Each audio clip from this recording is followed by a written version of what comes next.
Mon voisin Georges. Georges habite dans une petite maison en face de mon immeuble. C'est mon voisin. À part la maison de Georges, il n'y a que des immeubles dans la rue. Il y a toujours du monde chez Georges. De ma fenêtre, je vois des gens sonner à sa porte.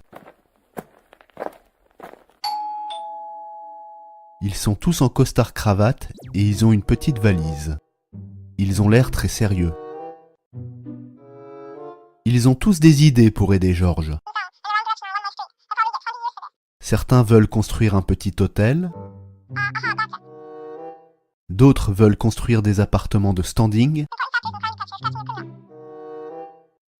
En tout cas, tout le monde veut raser la maison de Georges.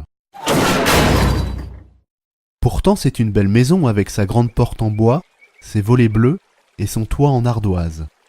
En plus, derrière la maison, il y a un petit jardin, au bord de la rivière. L'été, Georges invite sa famille ou ses amis pour faire un barbecue. Ou simplement pour discuter dans le jardin. Ces jours-là, on entend des rires jusque tard dans la soirée.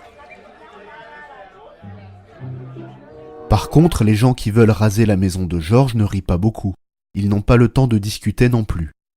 Ils disent à Georges qu'il faut vendre la maison. C'est quand même mieux de vivre dans un appartement moderne.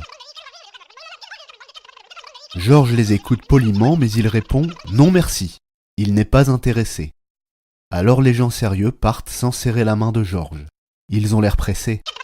Ils disent que Georges ne comprend rien. Maintenant, Georges n'ouvre plus la porte, sauf à ses amis et à sa famille.